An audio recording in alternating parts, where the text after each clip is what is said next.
Yo, what's going on, homies? It's your boy Stumped back for another OPTC video, and in today's video, it is the end of January. The New Year celebration has finally come to a close, and we have the new end of month batch moving into February in the lead up to the worldwide celebration. So I'm a little bit late to the party. This video's kind of a little bit later. Like, life, man. Like, what can I say? I barely get to the office nowadays, but when I do, I try and get the tier list stuff out and all that interesting, innovative content that isn't just like obviously playing the game. But hopefully you guys enjoy the video. Just be mindful that this is my personal opinion playing the game for 7-8 years now. I do like to rank these legends on the entire game, but as you start moving towards the end game cycle, it's pretty much focused on stuff like Pikqchu 200 and 10-star Kazuna, which is like the freedom of team building, and there are lots of characters that can clear that type of content. You can build to the rule sets, you can build to the boosted meta, but that's the two areas that you kind of have freedom to build. Then you got Super Boss, which is all based up on damage treasure map, which for me still has a lot of freedom, but is based around speed, PvP, and Grand Party. And then obviously we have the new co-op as well, which some characters just like are must brings for. So just take it with a grain of salt that this is my personal opinion playing the game for quite a while, and this is how I rank the best characters in the game going down. Hopefully it helps you guys out with what to prioritize with stuff like your materials, your tablets if you're a newer player, or if you're a mid-game player, what characters you want to look out for in terms of focusing on super evolutions and stuff like that as well. So we'll break down the tiers, make some changes from last month and go from there. But if you enjoyed the video, belt the like button, hit the subscribe button, do all that good stuff. We like to focus on stuff like speed, power, and usability when it comes to the regular game. PvP and Grand Party obviously is a whole another section of the game. And then we have a slight little Grand Voyage area, because if you are an endgame player, you are a long-term player, you are eventually going to want to do Grand Voyage, and that content, unfortunately, is very catered towards particular legends, and that's just kind of the way it is. But like I said, hope you guys enjoyed the video. Belt the like button, hit the subscribe button. With that said, let's dive in. Also, let me know your favorite legend in the comment section below. Alright, so this was the tier list as of the end of last month. Pretty stock standard stuff. Free Spirit, Slashes, still ruling the roost. We had a massive fighter update with the New Year celebration. A lot of characters either got some extra buffs or a lot of fighter support came out, which is great, but look, fighters, they're just still not there. Powerhouse obviously still fall under the trap of having a bunch of villains that share names and then have to compete for spots, and also all of them just being like attack boosters and base attack boosters, which just has a lot of clashing when it comes to team building. So, as I mentioned at the start of the video, we are going to do a bit of a change up. We're going to be a bit ruthless, and we're going to start dragging some characters down, moving them around, because the power creep has sort of kicked in. We now have a 7x captain with the new Luffy. So, like, we do have to be mindful that a lot of these characters can compete against each other and clear lots of aspects of the game, but they're not exactly, like, the most used characters anymore. So this was my top 10 as of last month. Zoro Sanji number 1, Ace in number 2, and then the Gear 5 6-star, especially the 6-star, not the 6+, the 6-star as your top 3. Yamato climbing into 4th, Verse Luffy is 5, Shanks is 6, the Int Luffy as 7, 8 has Nami Karina, 9 is Roger Anniversary, and then 10 is Verse Blackbeard. So that's my top 10. As we make our way down, we have the God tier. These characters, honestly, if you made an argument to me that some of these characters are in the top 10, I could see it. I could definitely understand it. But, yeah. Moving down to meta, these characters are all pretty much good because of the characters above them. They help out in some regard, or they do things that not a lot of the other characters can do. Like Kaido and King, they removed the tap limit debuff, which is like they're the only character that can do that. So like they're kind of built into the meta for that reason. The Carrot and the Sulongs, like they're great because you can apply a damage reduction buff that no one else can give, and then they bypass the damage reduction too. So you can do more damage with them per se. And then Brook with like that silence ability removal, which is very, very niche.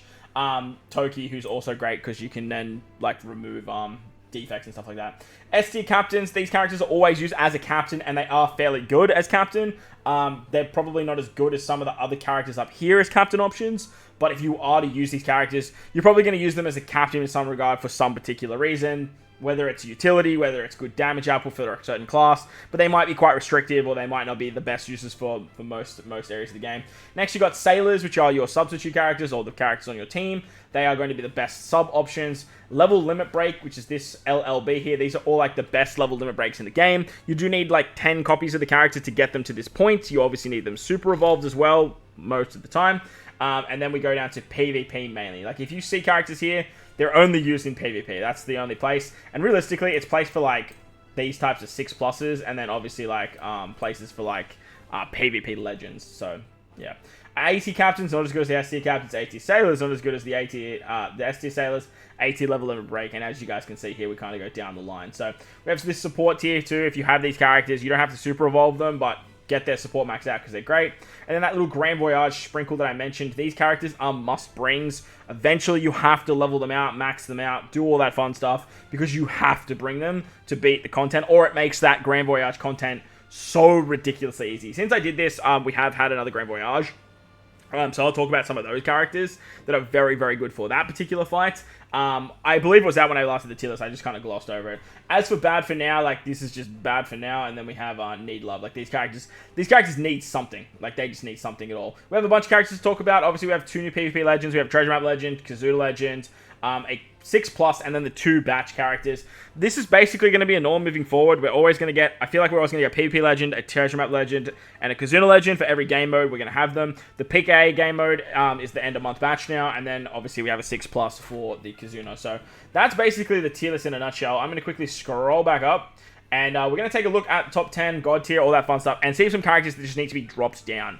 Some things have changed. Obviously, we've had, like, some influxes within the meta, and we're going to make some changes at all. Wipe It and Ace, I'm going to bring down to meta straight away. I think Wipe It and Ace is very good when they're boosted. The downside to Wipe It and Ace is the 8-turn switch. I hate the 8-turn switch thing. It's a terrible mechanic. Like, Zoro Sanji have 7, but they have a way of charging it as a sailor, which makes them infinitely better. The upside to Wipe It and Ace is they have that ability to use Wipe It commanders and get extra abilities, and that's probably why the only reason I'm going to keep them in the meta format. Because if you build a fighter or powerhouse team, and then you turn them in, like, characters into powerhouse with their ability, you can then bring stuff like Odin's that work really, really well. But the downside as well is you need to use 8 specials before them, which is very, very hard to do, actually. Like, it's actually ridiculously hard to use 8 specials, man. It is what it is. As for Brook, I'm going to bring Brook down to... I'm going to bring down to ST Captain for now, because when Brook works, he works. But they've just done everything in their power to cuck Brook. Like, they've added Grey Shield, they've added an ability where if you have normal attacks only, like, you remove it in Super Boss, you just get absolutely destroyed. So it's unfortunate. But the Brook meta is kind of dead, unfortunately. As for some other characters that I want to bring down, honestly, like, this Luffy has now kind of seen his time, but he's still very, very good. Momo is still very, very strong as a sailor. You can still run him as an EXP captain, so I'm going to bring him down into the meta if you are farming EXP. He's a very good option for that. As for Nami and Sanji, like, they're still great units, but, like, just characters that you just are starting to fall off a little bit. And I could definitely see them falling down into the meta a little bit later down the line. As for S tier captains, I'm going to bring Stussy down to S tier captain. Realistically, you're using Stussy for that double conditional boost, so, like, that's her big gain. Killer, I'm going to drop them down to S tier sub, man. Like, they're only ever used as a sub, realistically, and the idea of utilizing them as a sub is to make the Giants work, which unfortunately hasn't really worked over the last sort of Super Boss or 2. So unfortunately, we've just had to sort of see that out. As for another thing, we're going to bring the Giants down to S tier captain. They're a great captain option. The end of turn damage stuff has been great, but it definitely has... I feel like the game mods have just found a way to stop it. When it works, it's going to work, but you have to bring Kid Law to make it work, or you have to bring Brook, and they've definitely killed Brook in Super Boss. Like, Brook is definitely dead. Like, Brook's not coming back. They've definitely seen what we did with Brook and went, no, we're not having that at all. As for other characters that are used all the time, like Hiyori, Shiroshimantra, and Robin and Jinbei, I'm definitely keeping up here. Carrot, you could make an argument to come down probably into S tier captain. I don't ever really run Carrot as a sub anymore. She works great as a sub, don't get me wrong, but she just takes way too long to get going. Like, her special takes too long, and if you're stalling a little bit in the content before it, or you don't have cooldowns as a captain, you're not going to be in the Sulong form, which is going to be a big problem for the unit. As for Robin and Koala, I'm going to bring them down to S tier sub as well.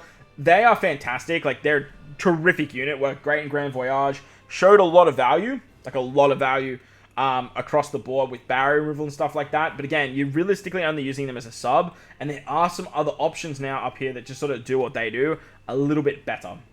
Double conditional boosters aren't going anywhere from the meta, because, like, when you need damage for PKA, when you need damage for Super Boss, like, these characters are just, like, the 3 that you have to bring. Ace is an exception. Ace is shit. Like, it's just, I'm sorry. Like, if the Ace lovers out there, like, it is what it is.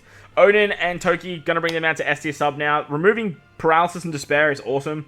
But they just give color affinity. The resistance down for slashes is really strong too, but definitely not something that we're going to be craving to use anymore. Brook can stay up here in meta just because of that silence removal. It's very valuable. He's the best one that does it. As for S tier captains that either need to be come down to sailors, I would love to leave Cat Viper here, but I feel like Cat Viper's probably seen his time. This Luffy definitely has seen his day. He honestly wasn't ever really that good. I prefer this Luffy every day of the week. He's like an attack booster, so like he's gonna see value and extends attack boosting, but he's just nothing too crazy. As for Jinbei, I'm gonna bring Jinbei up into S tier sailor, man. I used Jinbei in Super Boss, and he was actually really fun to use. Really fun. Kinemon Dendro, they're gonna come down to A tier sailor. Obviously we have Odin, Kinemon Dendro. 9 times out of 10, you're gonna use Odin, Kinemon Dendro over this character. They're still a very good sub, but again, the power creep is just kind of caught up with them. And unfortunately, it's just, it is what it is. What is Corazon doing here? I mean, Corazon's just like a good unit regardless. I'm bringing Vivi down to bad for now, bro. That Vivi stinks, dude. Like, stinks. She smells so bad. Everything else seems pretty fine there. AT captains all seem pretty spot on. I don't really have an issue with any of the AT captains right now. Going back to S tier sailors and that, though, I do want to sort of keep making some changes here. I think this Chopper definitely has come down to A tier sailor. The resistance down is great, and the carry of color affinity is awesome, and the utility is nice, but like I'd rather just use Christmas Chopper most of the time. Most of the time, anyway. Other S tier sailors, this Usopp's probably seen his time. Same with this Usopp. This Usopp's really good. Like, really good. Momo's... Yeah, look, I think everyone's pretty much fine here. Maybe this Usopp could probably drop. But the set target ability is still really strong. I just don't really see a place to utilize that Usopp like we once did. As for other S tier captains, I feel like Kobe can... Oh, no, Kobe has that special bind rule, which is great. This Shanks has special rewind in his captain. He's definitely probably... I think he's done. I think he's definitely seen his time. Kid Luffy's great. Vega lads are great. This Yamato's probably seen her time too. She's probably more of a sailor with her level limit break. Honestly, she's probably like an S tier level limit break. You don't have a level limit broken, you're probably not going to be using her. As for other characters, I'm going to bring Shanks down to 80 level limit break. I don't really use Shanks as much as I thought I would with that carryover of the attack boost and the ability to bypass that. Nami Robin, they're basically a Grand Voyage must with the new Grand Voyage. Another character that was like a Grand Voyage must is... are they in Need Love? I mean, Katakuri and Oven was actually really good in Grand Voyage. Where did I put them? It's the Black Maria and Ulti unit. Do I have them in A tier sub? Law and Beppo is really good for that as well. Bro, where did I have Black Maria Ulti? I probably just scanned straight past Black Maria Ulti, and you guys are screaming at the screen like Stump. Black Maria Ulti is right there. There they are. They're like a Grand Voyage must. For the new Grand Voyage, like they kind of have to come. They work exceptionally well. What else can we change here? S tier sailors again. Rayleigh's probably seen his time. Yeah, I mean, with all the fighter meta, he's really good. But I feel like he's just on par with Corazon. Like, wherever you have Corazon, that's where you have this Rayleigh as well. Anything else we need changing? I don't think we do. I think we can move on to the video now. Oh, this level limit break actually got really good. Like, really good. Actually going to move you down to A tier captain. Just because, like, shooters just aren't there. Shooters aren't there. But I love the ability to break through defensive effects. Oh, and then this Frankie needs to go down to A tier captain as well. Probably make an argument that this Frankie... Like, I mean, this Ben Beckman Lucky Rouge is better than Frankie. But they both do very similar things. And depending on what team build looks like is what you're going to be building for. Honestly, I'm going to bring you down as well.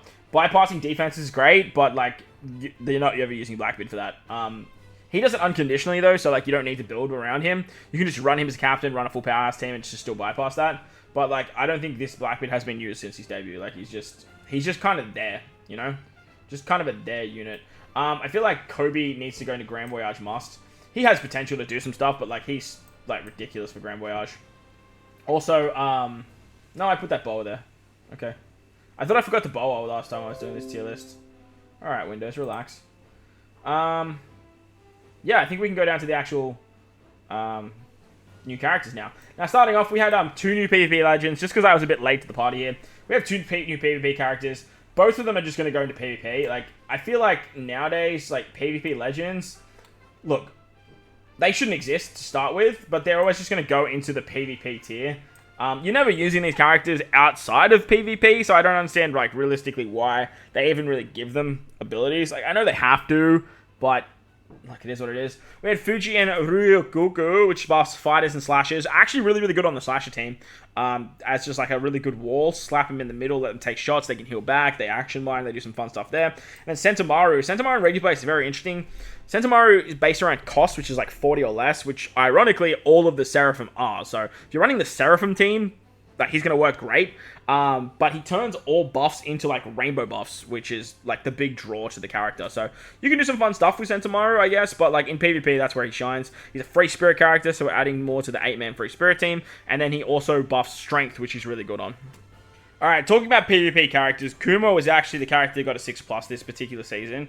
And I love this. I love this so much. Like, we've moved into Treasure Map Legends, Kazuna Legends, and then now PvP Legends getting a 6+, which is just opening the door for more players to get these characters for free through the PvP system. But it also allows PvP Legends to get a much needed buff. Like, don't get me wrong, Kumo is never bad as a bench option for strength teams, but what this motherfucker does now is absurd. I compare him to S-Hawk. Like, and honestly, he might be better than S-Hawk. S-Hawk goes on a few more teams, and look, Kuma can be run on the bench, so, like, I get it. That people say S-Hawk's better, and honestly, I probably still do, but, like, there is part of me that goes, yo, I think Kuma might be better than S-Hawk. Kuma has the ability to just bink characters. He's on a 28-second cooldown, just like S-Hawk is. He hits 3 units that bypasses defense, just like S-Hawk does. Also does damage before that, and then has the ability to blow away or force out a unit that is the DBF style, which is the debuffing style unit. Characters like Nami Karina, characters like Bonnie, characters that do something to your crew, like action bind and all that sort of stuff, and that's their primary focus. Pizarro, for example, is a debuffing unit. So you can just force them out for a certain amount of seconds. On top of getting a super evolution, they also get a level limit break, which means that these particular characters become very, very good in Rumble if you have them at level 130. At level 130, you get all the extra buffs, and they're just absolutely disgusting. Like, Kuma is a beast. Like, I look at this Sentomaru, and I look at these two who are PvP Legends, and I'm like, yeah, cool. And then this guy comes out, and, like, everyone gets him for free, and it's just nuts. Like even at level 2, where you get the passive buff, it's wild what this character is. Like, absolutely wild how strong Kuma is. I did a PvP tier list, like, top 10, and, like, he was, like, top 2. Like, phenomenal. Regular play, who gives a shit? Like, honestly, like, even looking at this, like, S level limit break tier, these are all super evolutions. Like, when was the last time you used Stampede Luffy? Like, let's be real. When was the last time you used Cat Dog 6+? When was the last time you used Rayleigh? And all these characters, don't get me wrong, are very, very good. Lucci, like, Kaido, Law, like, they're all fantastic characters, but again, tell me the last time you used them, because they might be super good, but 1, they're not in the boosted meta, and 2, they're not breaking the top tier of what the crazy ass characters in the top are doing. So yeah, a good 6+ in my opinion is a character that is good in PvP, and look, these characters are all phenomenal in PvP, so take it as you will. But that's Kuma, that was a 6+. Let's move on to the next batch, which was the Treasure Map and the Kazuna. Now, it's a bit of a shame that we are always going to be getting a Kazuna and a Treasure Map Legend, but at the end of the day, that's just the fiber of the makeup of the game, and that's basically what we have to rock and roll with. First, we have Morley and Karasu. Fantastic legend, honestly. Ridiculously good legend. I am incredibly blown away with what Morley and Karasu are actually doing. They have insane PvP abilities for free spirit teams. They have that forced out mechanic, which is really, really good, and I love using them in PvP. I don't think they go on the stable PvP makeup. Free spirit's still lacking a lot of damage, but the nuisance that this character can bring to, like, Dex Free Spirit and then like the standalone Free Spirit team is ridiculously strong. On top of that, as a captain, they have a very interesting ability. They roll back specials just like Koala does, which kind of sucks. But they have a very interesting ability where they give tandem orbs, which is great for this particular Sabo. And then they have the ability to give a base attack boost. They can extend buffs like the Sabo buff, and then they can also increase the damage of them. They're a fantastic, fantastic character. However, I find that they work best alongside this particular Sabo. So if you're not utilizing Sabo, you're not really utilizing Morley and Karasu. Like, that's kind of the makeup of what's happening with the character. But they're a free spirit unit. They're a cerebral character that's getting a lot of extra buffs now. You can definitely throw them on some teams. They work great with Robin characters as well. So obviously you have like a bunch of different Robins floating around too. So I was, like I said, I was really impressed with what Morley and Karasu actually do. They actually provided a lot of extra damage for our Super Boss teams. They do resistance, they do paralysis, they can do some really good utility stuff as well. They're a fantastic legend, but again, there's just a treasure map legend that kind of doesn't need to be there. A character that is just going to eventually fall off. Probably just like what Stussy did. Like, it is what it is. Unfortunately, it is what it is. And in hindsight, eventually, I feel like they're probably going to fall down here into this like S tier sailor slot or into this S tier captain slot. Just because I feel like this Stussy is just way, like, honestly, this Stussy is so good too. So I'm going to put them down here in S tier captain for now. If you're not using them alongside Sabo, you're probably not going to be using them all that much. But I do want to give credit where credit is due. I think the character is actually phenomenal. Talking about phenomenal legends that kind of just don't need to exist, Leo and Sai. Leo and Sai are kind of crazy. I'm actually going to put them in meta because they do stuff for two particular classes that really, really need the help. You have the Striker and... fuck, I forgot what the other class is. Powerhouse. Powerhouse and Striker. Both of these classes need like a little bit of help, and this particular Donsai Leo actually bring it. They have abilities where, just like Crossguild do, where if you have already used the special and then you use the next special, you actually get something a little bit different. And the thing that they give is something that not a lot of other characters can do. Sabo and the free-to-play kind of realistically the only characters do it. It's that advantageous type buff. And that advantageous type buff is basically like class affinity, which is becoming a very regular thing in stuff like Super Boss and in 10 Star Kazuna, especially when they slap on no type effects, which is just so fucking annoying. Characters like this are going to shine, and they can actually get their pseudo double special very, very easily. They have their access to that Shirohoshi support, which gives rainbow orbs. As long as you have a rainbow orb on this particular character, you actually get 12 or 13 turns of cooldown or whatever it is to get their special back, and then you have like a pseudo double special activation after that. Once you've done it twice, it just reverts back to its original self, and then basically you just sort of go through the motions once again, but unfortunately you only get that pseudo special one time. So if you have a rainbow orb and then use the special again, it's not going to revert back. But as a standalone unit, they give an attack buff that's overrideable, they give a chain boundary, and then they also give the advantageous type buff for Powerhouse and Striker. On top of that, they give resistance down for Powerhouse and Strikers as a captain when you tap with a Rainbow Orb. They completely remove Bind, which is perfect for stuff like zombie strats and whatnot as well, just like what Momo's doing up here in the meta system. And they're just great. Like, he's just such a fantastic, fantastic leader. I used him in Super Boss and was just ridiculously blown away by how good the character is. And a lot of people put a lot of shit on the character, and I understand why. Like, you gotta be at max HP for the full buff, but like, that's the same as why I've been an ace. They're not sort of removing anything too crazy in terms of like a captain ability where you have the bind, but obviously when it's 99 turns of bind, like that's when you see the fun stuff. They actually turn that bind into damage reduction, and then they also give a damage reduction conversion buff with their superclass. And their superclass is pretty easy to get. Buff strikers, you need like a Robin, any of the Straw Hats really, and then it's like Shirohoshi, Fukaboshi, all of those like Oshi characters. And you just get a free damage reduction conversion buff. It's not like a really good damage reduction conversion buff, but we've seen with like some Yamatos. But like I said, I was shocked at how good this character actually is. Like, absolutely blown away. So, very good character, and I like them up here in meta because they are helping classes that really need the help. Like, if we're talking powerhouse characters, and we see a character like this, like, it's oh my god, it's not a Kaido. Oh my god, it's not a Blackbeard. Oh my god, it's not a Big Mom. Like, it is a good sign. It is a very, very good sign to see that they are buffing these types of classes with these stranger units. Like, why this guy's so good. I'm also going to do this too, by the way. I think it, honestly, like, yeah, no. I do this. Shanks is good, but, like, in Luffy just keeps compressing me, and I definitely underrated him, like, quite heavily. I don't like Blackbeard, but I definitely think this Luffy's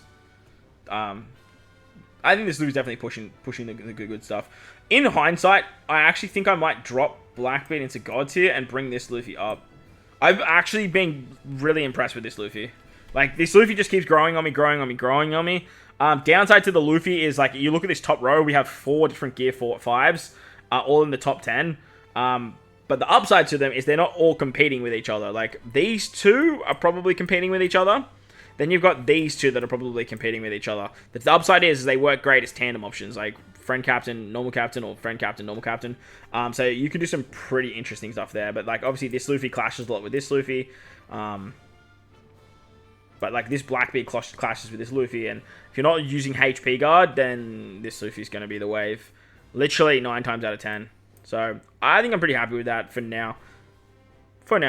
His gear change is a bit annoying and whatnot. Paralysis removal is pretty underrated. So we'll definitely do that. I think Blackbeard, like, shout out to Pork, but Blackbeard's definitely quite overrated within the community. I think I like these characters. Well, I mean, when you use like these characters alongside him, where's Carter King? These characters alongside him, you can do some pretty crazy stuff. Yeah. I'm also gonna bring you down to meta, I think. Yeah, I think I'm gonna bring you down to meta. You're good, and honestly, like, you too. I think this Luffy has dropped off something so fierce. Like, so fierce. You can be an SC captain as well. I mean, if I'm going to drop this carrot, I'm going to drop that carrot too. So, honestly, if I'm using barrier, like, barrier pen strats, I'm using Cat Viper. Like, that's my guy. That's my go-to. Like, that's my go-to. Alright, talking about the final part of this video, we have the end of month batch. We are moving straight into Egghead, and, like, just be mindful, at the end of the month, we have the worldwide celebration, so we're going to be getting more anniversary exclusive characters, which means good sign for those people that skip stuff like Roger Rayleigh Gaban. Bad sign is it's literally, like, 2 months after New Year's. So, hopefully you got some gems, man, because I don't know where the gems are coming from, but people are getting them. We have Usopp, Lilith, and then we have Nami and Sanji. I'll start with Nami and Sanji because, like, honestly, I don't really know what Nami and Sanji fucking do, man. I have been pretty slack, and I haven't really been keeping up with characters, especially the new ones, because these characters are just fill-in fodder for me. I don't see a world where pulling on an end-of-month batch is viable. If you summon on Treasure Map, you summon on 10th Star Kazuna, I can't really see that, but Super Boss Kazuna where there's the support character, or you summon on a PvP banner, I can kind of get it. I do. Especially PvP banners. Like, I definitely get it. Like, PvP, you're playing every single day. You can have fun with the game mode. You can play it in terms of challenge fights, and you can do some fun stuff there. It's a game that you don't have to really, like, look at all the time. Grand Party is such a prevalent force every single month, and having an array of powerful PvP characters is always going to be very, very strong. So I do get the PvP side of things, the banners that come around. Treasure Map, it's the best place to farm materials, so if you want to get boosted characters, by all means, get boosted characters.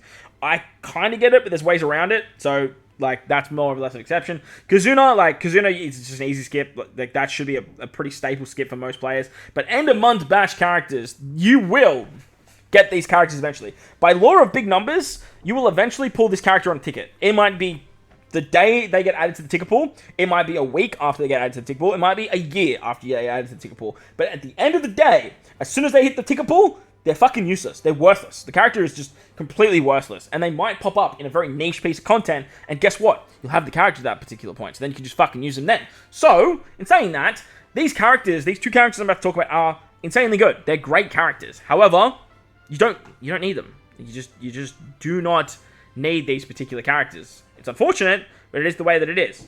Alright, so Nami and Usopp. They are... Not Nami and Usopp. Nami and Sanji are a fighter, cerebral-based unit, Dex and Quick. Their swap gives resistance down for cerebral and fighters, which is quite good when you're talking about characters like Sabo, for instance. When he can get like a double resistance buff all the way up here somewhere. As a captain, you can get into their dual form with their super swap ability, which is very interesting. And then they also increase orb amplification and chain addition. The thing about these particular characters, they remove bind as well with their swap. The thing about these particular characters is they have the ability to give a particular buff when you start as a captain. So for that reason, it makes them very good. If you start as Nami, you get a orb buff, I believe. And if you start as Sanji, you get a chain addition buff, which is very interesting nonetheless. And then obviously with their super swap, they can boost them and stuff like that. And if you have an orb buff and a chain addition buff, they actually do something different with their special ability. And by getting 5 turns at the start of the quest, you can actually utilize this very, very nicely with the extra part. Their special ignores debuff reduction and paralyzes for 2 turns. They change block orbs into tandem, and then the right slots into recovery, so it's like that half-half. They remove threshold, and if you have that, what's it called? you have that Orb Amplification and Chain Addition, you apply increased damage taken for 2.25 times, and then if you don't have orbs, you get a 2.75 orb buff for 3 turns, and if you don't have a chain multiplier, you get it for 2 times for 3 turns. They boost Dex, Quick, Fighters, and Cerebral characters orbs by 2.75, and then they also give that orb buff, as I mentioned, if you have an orb amplification buff, you get the chain multiplicative buff. So the whole idea of them is they want you to have an attack boost, an orb boost, or they want you to have a chain multiplicative, so that way you get the increased damage taken. Otherwise, they basically just set the chain multiplier for 3 turns, which, it kind of is what it is. I believe they give orbs if you don't have anything at all. They have a super special in PvP as well. Oh, sorry, no, in terms of regular play. So they have a super type, and I believe they make the character they make fighters into super class. Yeah, so I'm bugging. You can enhance orbs by 2 times, and then they give a 1.2 times orb buff. In PvP, they also have a super special, as I mentioned. It's okay. It gives all teammates level 8 defense crit up, and they do damage. You just have to receive 2 specials. And at level limit break, this goes up to 10 for attack, crit, and defense. Targets all enemies for 5 times damage with a 100% chance to paralyze. 29-second cooldown is pretty good. But the upside to this unit is they buff the entire team with their special, but then in their passive, they only buff fighter characters. So they're okay. Nothing really to write home about, honestly, in my opinion. And again, just something that you're going to pick up way down the line, and you're going to be able to get value out of them then. So, look, they're okay. As for the Usopp and Lilith, they're basically the exact same in the sense that they give an attack buff and they give a chain boundary. So Lilith gives the chain boundary, Usopp gives the attack buff. It's a pretty sizable attack and chain boundary, but it's for 5 turns. So if you're running 3-turn content, you will have this by the end, the final stage.